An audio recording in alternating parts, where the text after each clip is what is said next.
अब मैं तुमसे मदद मांग रही हूँ, मेरी आदिल से शादी करवा दो। तुमने बाबा को मना लिया रक्षी की शादी के लिए, तुम प्लीज मम्मा और अम्मी को भी मना लो कि मेरी आदिल से वो शादी कर। तेरे इश्क में आज कुछ ख्वाब बुनो। जब ख्वाब बिखरने लगें और अपने ही पराए बन जाएं तो दिल सिर्फ एक सवाल करता है, आखिर मेरा कसूर क्या था। सारा जो सिर्फ मोहब्बत चाहती है, आदिल से शादी करना चाहती है, और आदिल जो सिर्फ सच के साथ खड़ा है, लेकिन दरमियान में आ गई फरहत की साजिशें और शाजिया की नफ़रत। क्या ये लोग सच में कामयाब हो जाएंगे? क्या वो सारा की ज़िंदगी बर्बाद कर देंगे? और ज़ारा, वो जो हर चीज़ देख रही है, सुन रही है, लेकिन क्या वो सच का साथ देगी या फिर खामोश तमाशाई बनेगी? मोहब्बत की राह में इम्तिहान तो बहुत आते हैं, मगर क्या ये इम्तिहान हमारी कहानी का अंजाम बन जाएगा? क्या सारा और आदिल की शादी हो जाएगी?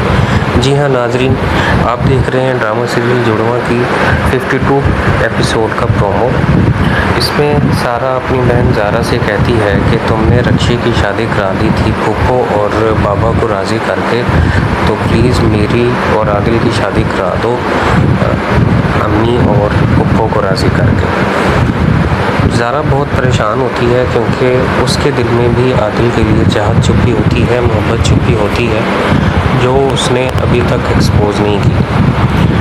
क्या वो कुर्बान हो जाएगी अपनी बहन की मोहब्बत के लिए? आदिल और सारा का रिश्ता हो पाएगा? सच और झूठ की जंग में फंस चुका है अब ये फैसला, और किसका साथ देगी तकदीर? क्या आदिल और सारा एक हो पाएंगे? क्या ज़ारा बनेगी सच की आवाज़, या फिर शाजिया और फरहत की नफ़रत जीत जाएगी? नाजरीन, होता कुछ इस तरह है कि फरहत और सारा शाजिया के साथ जा रही होती है, तो सारा एक लड़के को देखती है, विकी नाम होता है उसका। सारा उससे छुप जाती है और विकी और फरहत आपस में बातें करते हैं। विकी क्योंकि उसको पहचान लेता है सारा को, तो वो पूछता है, उसकी फुप्पो पूछती है, सारा की फुप्पो विकी से पूछती है कि तुम इसको जानते हो, ये तो मेरी भतीजी है। तो वो कहता है कि जी मैं इसको जानता हूँ, सारा या ज़ारा। और दूसरी तरफ हम देखेंगे कि शाजिया जो फरहत और मज़हर की नफ़रत में घिरी हुई है, क्या वो अपनी बेटी की शादी होने देगी फरहत के बेटे के साथ?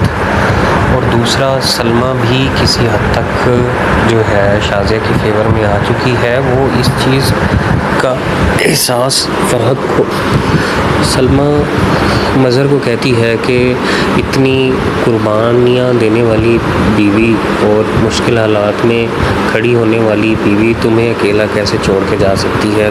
तुम्हारा भी तो एक्सीडेंट हुआ था, तुम भी तो हॉस्पिटल में पड़े थे, इस हालत में तुम्हारे साथ ही, तो तुम्हें ये छोड़ के नहीं जा सकती। तुम्हें इससे पूछना चाहिए था, इसको टाइम देना चाहिए था। तो नाजरीन, अपनी राय कमेंट्स में ज़रूर बताइएगा कि क्या सारा और आदिल एक हो पाएंगे? क्या ज़ारा उनकी मदद करेगी, या फिर फरहत और शाजिया की नफ़रत जीत जाएगी? क्यों झूठ बोला आपने? क्यों झूठ बोला? झूठ तो आपने बोला था। आप तो बूढ़े हो गए हैं, आपको क्या याद होगा कि मैंने उससे क्या कहा और आपने क्या कहा? अब्बा जी, मेरा ख्याल है कि हमें अब जाना चाहिए। और देखो ना, बेचारी फुप्पो का एक्सीडेंट हुआ है, सब उनको ब्लेम कर। फरहत करने जा रही है नया वार। वो सबसे पहले ये करेगी कि नाना मियाँ के ऊपर इल्ज़ाम लगाएगी कि तुम्हारी वजह से मैंने कहा था, और कासिम भी इसी वजह से जो है वो मर गया था। शाजिया मज़हर से जुदा हुई और ज़ारा भी मज़हर से इसी वजह से जुदा हुई। तो नाना मियाँ कहेगा मैंने कोई झूठ नहीं बोला था, ये सब तुम्हारी कहानी थी, तुम्हारी वजह से ये सब कुछ हुआ कि सारे रिश्ते एक दूसरे से जुदा हो गए।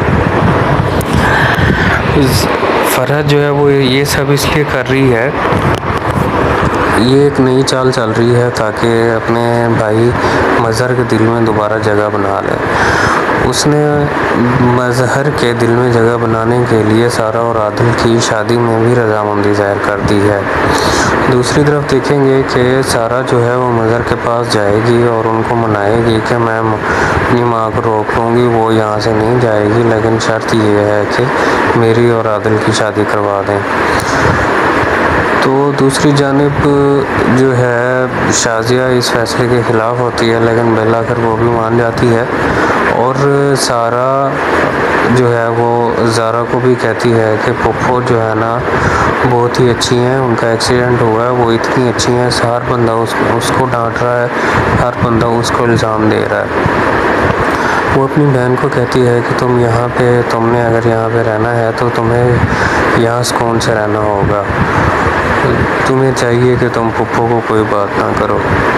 सारा अपनी मोहब्बत में आदिल से शादी के लिए इतनी अंधी हो चुकी है कि उसे अपनी माँ, नाना मियाँ और बहन की इज़्ज़त का ज़रा भी ख्याल नहीं है।